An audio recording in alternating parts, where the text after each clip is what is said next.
Let's go ahead and take a moment and appreciate Teddy's quilt up here on the quilting bed, her Churndash. If you've seen other of Teddy's quilts, you will know that she tends to run in this wonderful color palette, kind of the fall colors, kind of the natural colors, those again of nature.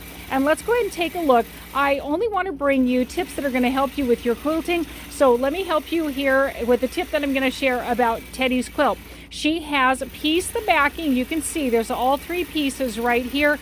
Top and bottom are the same fabric. It wasn't quite long enough. What did she do? She put a wonderful splice right in the center. Now, friends, this isn't that large of a quilt. It's about 60 by 65.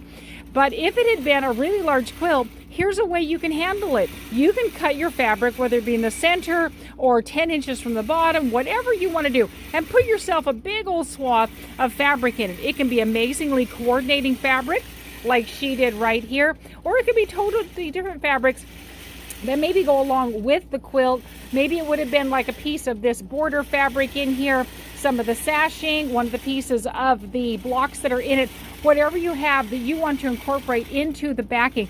Just make it look like it was meant to be there. I'm telling you, friends, it's like, who's gonna know? They're not gonna know. They're gonna think the backing was meant to be that way. So let's let them think that. Add a big old piece to the back, and now all of a sudden your backing is large enough. Again, her quilt isn't that big, but I've had many king size quilts show up here, and the backing is only just barely big enough or not even big enough. And we've been around and around at how we can handle that.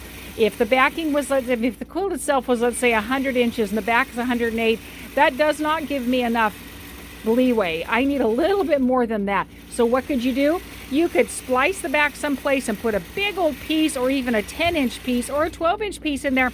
And I'm telling you, friends, it's going to look amazing. So that's how she's handled it in here. You can see how nicely those coordinating fabrics are going together. She's pressed both of the seams inward.